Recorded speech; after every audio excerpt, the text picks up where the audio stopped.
রাজনৈতিক চাপানোতরের পাশে একেবারে উত্তরবঙ্গের মানুষজনের কি ভয়ঙ্কর পরিস্থিতি। গতকাল আপনাদের দেখিয়েছিলাম কোথাও একেবারে কাদাগোলা জল এসে পড়েছে, কোথাও পাহাড়ের পাথরের চাঙড় এসে পড়েছে এবং নিশ্চিহ্ন হয়ে গিয়েছে গ্রামের একটা বড় অংশ। আর এবার আপনাদের দেখাবো তাবাকশি রোড কিভাবে ভেঙে গিয়েছে, কি ভয়ঙ্কর অবস্থা দেখুন। কোথাও একটা পাকা সড়ক ছিল, বোঝার আর কোনো উপায় নেই, যোগাযোগ ব্যবস্থা সম্পূর্ণ বিচ্ছিন্ন হয়ে গিয়েছে, কালভার্ট ভেঙে গিয়েছে।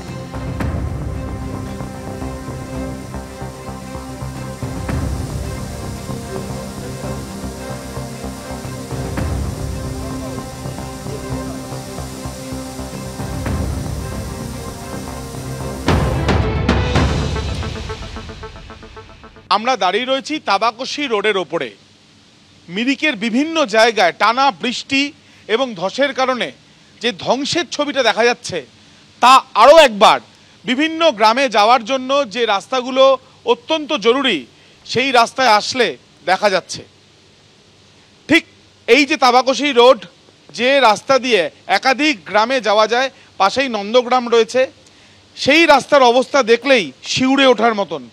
তার কারণ এটি শুধুমাত্র একটি রাস্তা নয়, এখানে একটি কালভার্ট বা একটি ছোট ব্রিজ ছিল, সেটা সম্পূর্ণভাবে ভেঙে গিয়েছে। রাস্তা অবশিষ্ট আর নেই বললেই চলে। কোনো রকমে এখানে যাতায়াত করছেন এখানকার মানুষরা। সম্পূর্ণভাবে এই যে ধস নেমেছে, সেই ধসে এই পাহাড়ি অঞ্চল মিরিকের অত্যন্ত জনপ্রিয় এই যে রাস্তা বা এই যে অঞ্চল, যেটা তাবাকশি পর্যটনের জন্য বিখ্যাত, সেই তাবাকশি সম্পূর্ণভাবে যাওয়ার পথ নেই বললেই চলে। যারা আসছেন তাদেরকে দেখলেও বোঝা যাচ্ছে যে কতটা ঝুঁকি নিয়ে তাদেরকে আসতে হচ্ছে। মাটি সম্পূর্ণভাবে খসে গিয়েছে এবং যেটা আমরা দেখছি যে জিওলজিক্যাল যে গঠন রয়েছে সেই অনুযায়ী, ভূতাত্ত্বিক গঠনের অনুযায়ী এই জায়গার মাটি অনেকটাই নরম হয়ে গিয়ে আলগা হয়ে গিয়ে পড়ে যায় এবং ওপরের পাথরগুলো একেবারে ধস আকারে বিভিন্ন গ্রামে বা বিভিন্ন রাস্তার ওপরে পড়ে এইভাবেই রাস্তাকে ভেঙে দেয় এবং তার সঙ্গে টানা বৃষ্টিতে অনেক বেশি নরম হয়ে যায় মাটি। এবং দেখা যাচ্ছে যে এই যে রাস্তা যেটা ভেঙে গিয়েছে, দীর্ঘদিনের এই যে রাস্তা, সেই রাস্তা নতুন করে তৈরি কবে হবে তা বলতে পারছেন না, বা সেই বিষয় নিয়েই কিন্তু এখন চিন্তিত এখানকার সাধারণ মানুষ। যাতায়াত ব্যবস্থা সম্পূর্ণ বন্ধ বলা যায়, শুধুমাত্র পায়ে হেঁটে এখানে চলাচল করতে পারছেন কয়েকজন। ক্যামেরায় প্রবীরদের সাথে আবির দত্ত, এবিপি আনন্দ, মিরিক।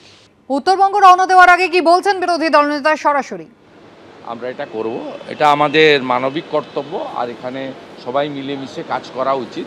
কিন্তু কালকে যেভাবে নাগরাকাটাতে ঘটনা ঘটেছে, এখনো পর্যন্ত একজনও গ্রেপ্তার করা হয়নি, এটা অত্যন্ত বেদনার। আমি এফআইআর হয়েছে কাল রাতে, এফআইআরের কপি ইত্যাদি ব্যবস্থা নিচ্ছি এবং প্রয়োজন হলে আগামীকাল কলকাতা হাইকোর্টের ভ্যাকেশন বেঞ্চে আমরা যদি আজ বিকেলের মধ্যে অ্যারেস্ট না হয়, কারা করেছে ভিডিওতে খুব পরিষ্কারভাবে দেখা যাচ্ছে, আমরা তার বিরুদ্ধে কিন্তু ব্যবস্থা নেব। মুখ্যমন্ত্রী যাবেন, অসুবিধা কি? মুখ্যমন্ত্রী তার মতো করবেন, আমাদের প্রোগ্রামের সঙ্গে মুখ্যমন্ত্রীর প্রোগ্রামের কোনো ব্যাপার নেই। ওনার প্রোগ্রাম আলাদা জায়গায়, যেখানে ব্রিজ ভেঙেছে, যেখানে গতকাল গভর্নর গেছিল, শুনেছি ওখানে যাচ্ছে। উনি যাবেন, তা এটা তো সবাই মিলে করতে হবে। এ তো ঝান্ডা নিয়ে কেউ যাবে না।